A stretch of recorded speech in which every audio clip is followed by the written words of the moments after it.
On demand, the WNBA deleted the post. The WNBA deleted the post. The WNBA recently shared an Instagram post highlighting Caitlin Clark's involvement with NBA broadcasting. The post was later deleted after drawing a wave of hostile and divisive response in the comments.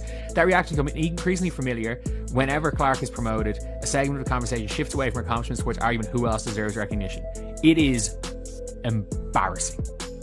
This is embarrassing. The WNBA just did something really strange. They posted about their biggest star, Caitlin Clark, getting a big TV deal with NBC. Then they deleted it a few hours later because some fans complained in the comments they didn't delete it because it was wrong or caused a big problem. They deleted it because talking about Caitlin Clark's success made some people uncomfortable.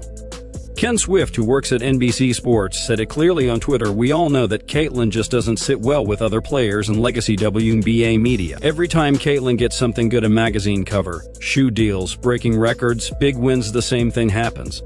People celebrate, then there's backlash, then the league backs down." First of all, whatever, crazy, psychotic fans are going to say, what about X person all the time? To bow down to them is pathetic. This league is pathetic. Let it go crash and burn. Let it go crash and burn. At the end of the day, the thing is that it's the league promoted by the NBA. All the biggest players in the world that we actually want to watch play are only going to play in the WNBA because, let's be real, no one gives a flying fuck about unrivaled. Nobody cares. This isn't just a one-time thing. It's been happening all through Clark's rookie season. What makes this really sad is that the WNBA needs Caitlin Clark more than she needs them. The league just had its highest ratings in 20 years, mostly because of one player's fans. And their response is to be careful about promoting her because it might hurt someone's feelings. Think about how the NBA handled Michael Jordan, or how the NFL marketed Tom Brady, or how baseball built campaigns around Shohei Ohtani. Those leagues understood that amazing talent is rare. When you have it, you promote it as much as you can. The WNBA has that talent right now, and they're actually holding it back. Caitlin, Paige, Angel, Sabrina, and Aja got a bunch of rich owners who, get a bunch of NBA owners that aren't involved with the WNBA and say, look, yeah, your league's gonna go. Let's just get 10 teams. Let's by the same time as the WNBA have no NBA branding and make sure we do exactly what we would be doing otherwise, make them all linked to an NBA team so they all have their facilities. Here's the business truth nobody wants to say. If Caitlin Clark, Paige Bueckers, Angel Reese, Sabrina Ionescu, and Aja Wilson got together tomorrow and started their own league, the WNBA would be in serious trouble. Get 10 NBA owners who don't already own WNBA teams. Set up 10 teams in 10,000-seat arenas the same size as half the WNBA venues now. Do a fantasy draft with those 5 stars on different teams. Fill the rosters with 150 total players and you've got real competition. This isn't even new. Some people own teams in different sports and leagues. The infrastructure exists. TV stations would be interested right away. And most importantly, you'd have a league where promoting your stars isn't treated like a problem. Yeah, people will watch. Get those 5 players in and we're all good. They're the 5 players. They're the only 5 players that matter in the grand scheme of things. If you can get those 5 players on board and it's not some bullshit gimmick, like we're all going to summer camp Miami and we all get along and we're playing 3-on-3 and it's not really competitive, and then if there is competition, it's seen as a bad thing, or we're going on a world tour like Project B, as long as there's no gimmicks, yeah, go set up your own leagues. This is fucking embarrassing. This is embarrassing. Like, it actually is. Heard L. Duncan call it. The Unrivaled League tried something similar with 3-on-3 basketball, and it flopped because it felt like a gimmick. Only 70,000 viewers watched non-primetime games and 90,000 watched primetime. Nobody cared because it wasn't real competitive basketball. But a real 5-on-5 league with actual teams, real arenas, and the top 5 marketable players in women's basketball, that would get attention. The only reason it hasn't happened yet is because the WNBA is backed by the NBA, which gives it legitimacy and financial support. But that advantage only matters if the league actually uses it to promote the sport properly. Instead, they're creating an environment where saying something positive about Caitlin Clark has become politically incorrect within their own media. Duncan host. I'm less annoyed by L. Duncan hosting than I am seeing Renee Montgomery still getting jobs. Renee Montgomery getting jobs and pundits when she actively said she wants most of the fans to leave. That should be a thing. And she's an owner of a team. Like, you shouldn't be impartial. You can't really be impartial. Like, could you imagine if they're hiring like a part owner of a team? I wonder what low percent Renee Montgomery owns of the Atlanta Dream. But I don't mind Elle Duncan. But this is just so bad. Like, they can't even think about what that means in real life. If you're a journalist covering the WNBA and you rank Caitlin Clark ahead of Paige Bueckers in your top players list, you will face backlash, not from random fans on Twitter, from people employed by the league, from other players, from media members who've covered the WNBA for years and don't like the new attention. Elle Duncan got the NBC hosting job, and while she's not the worst option, she once said that Caitlin Clark fans were talking about loving the league when they never supported it before.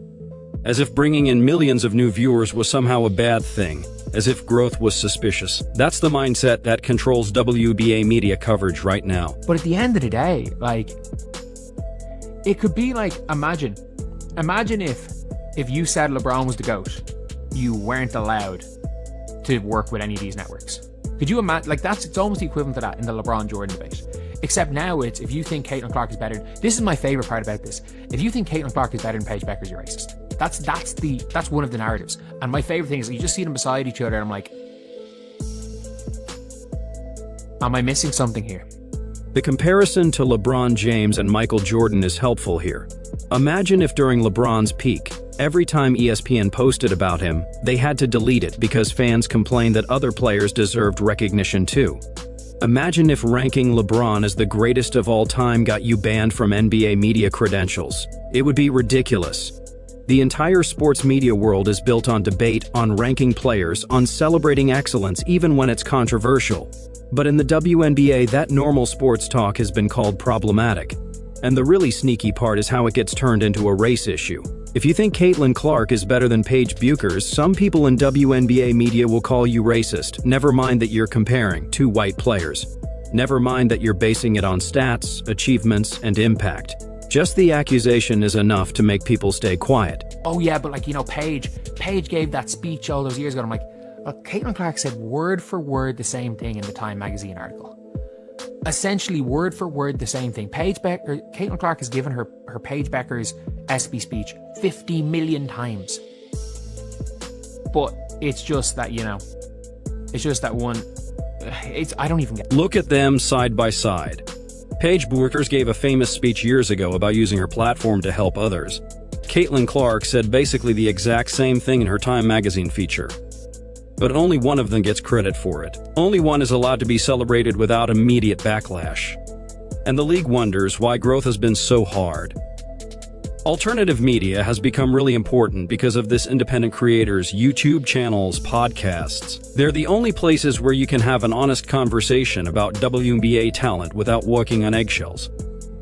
Every single person with official league credentials is biased against Clark to some degree because openly supporting her has professional consequences. Here's what makes this situation so important for the future of women's basketball. The WNBA is at a turning point right now. They just finished their most watched season since the early 2000s. Attendance records were broken. Merchandise sales exploded. National media coverage reached levels the league has been chasing for decades. All of that happened because one player brought her massive college fan base to the professional level. The smart business move would be obvious to anyone outside this bubble. You ride that momentum. You build on it. You promote your breakout star while also highlighting other players. You create storylines around rivalries and playoff matchups. That's how you convert casual fans into permanent fans. That's how you grow a league. Instead, the WNBA is doing the opposite. They're actually stopping promotion of their biggest draw because it makes longtime fans uncomfortable. They're deleting social media posts. They're allowing a hostile environment toward new fans. They're letting players and media members openly put down the people who just drove record ratings. It's self-sabotage on a huge scale. Think about the message this sends to potential new fans. You show up excited about a player you watched in college you want to support the league, buy merchandise, attend games, engage with content, and the response you get is resentment. You're told you're not a real fan. You're told you only care because of race. You're told you're ruining the league's culture. Who would stick around after that? Now think about the message it sends to sponsors and broadcast partners. NBC just gave the WNBA a massive media rights deal, the biggest in league history. They're promoting Caitlin Clark as a broadcaster because they understand she brings viewers. And the league's response is to delete posts about it because some fans complain. What executive at NBC is looking at that and thinking this is a stable professional organization we can build around? The comparison to other leagues keeps coming back because it's so stark. When the NFL had Colin Kaepernick kneeling during the anthem, they didn't delete posts about him to avoid controversy. They dealt with it head-on, for better or worse. When the NBA had stars demanding trades, they didn't pretend it wasn't happening. They made it part of their storylines. Professional sports leagues understand that controversy and debate drive engagement. But the WNBA treats any talk around Caitlin Clark like it's a crisis that needs to be managed rather than an opportunity to use. And the really frustrating part is that this hurts everyone. It hurts Clark, obviously, who can't even be promoted by her own league without backlash. But it also hurts the other players because the league's overall growth is being held back by this dysfunction. A'ja Wilson just won her third MVP award. She's one of the most dominant players in WNBA history. She should be getting more attention, more endorsements, more mainstream recognition. But that only happens if the overall league gets bigger. And the league only gets bigger if you properly market your most marketable stars. By refusing to fully embrace Clark's star power, they're limiting Wilson's potential growth too. Angel Reese had an incredible rookie season, 26 double-doubles, second in rebounding, made the All-Star team. She built her own fan base through personality and social media. But her ceiling is capped by the league ceiling. If the WNBA's total viewership doesn't grow because they can't figure out how to promote their stars without internal backlash, Reese's opportunities don't grow either. Sabrina Ionescu is trying to become the face of the New York market, which should be one of the most valuable positions in women's basketball.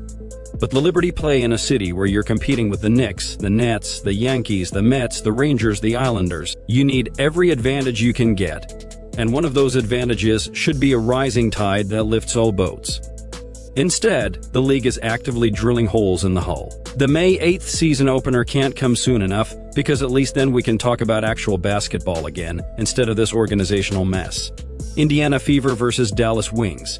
Caitlin Clark's second professional season. New teammates, new expectations, new storylines. That's what people want to see. That's what drives sustainable growth, but even that's going to be complicated by this environment. Every time Clark has a big game, there will be arguments about whether she's being over-promoted. Every time she makes a highlight play, there will be debates about whether other players deserve equal attention. Every time a broadcaster focuses on her, there will be accusations of bias, and the league will continue to allow that, instead of shutting it down. The path forward is actually simple, even if the league seems unable to take it. Promote your stars, all of them. Create compelling storylines around rivalries and matchups. Treat basketball talk like every other sport treats it, with debate and rankings and hot takes and disagreement. Stop deleting posts when people complain. Stop treating new fans like they're ruining your culture. Stop acting like. Celebrating excellence is problematic, because here's the reality nobody wants to admit. Caitlin Clark doesn't need the WNBA as much as the WNBA needs Caitlin Clark. She's already set for life financially. She already has mainstream recognition. She's already built a platform beyond basketball. If this league can't figure out how to celebrate her without imploding, she's got options broadcasting, international leagues starting something new. The WNBA has no leverage here. So the question becomes, was this worth it? Was protecting the feelings of fans who get upset when Caitlin Clark is promoted worth potentially pushing away the millions of new viewers who just discovered women's basketball? Was avoiding controversy worth stunting the league's growth at the exact moment it had momentum? Was keeping the old guard comfortable worth risking the future? The WNBA deleted that post about Clark's NBC deal. They backed down when faced with complaints. They chose short-term peace over long-term growth. And that decision tells you everything you need to know about why this league has struggled for so long to reach its potential. It's not a talent problem. It's not a market problem. It's a leadership problem. And until that changes, they're going to keep shooting themselves in the foot every time they get close to breaking through.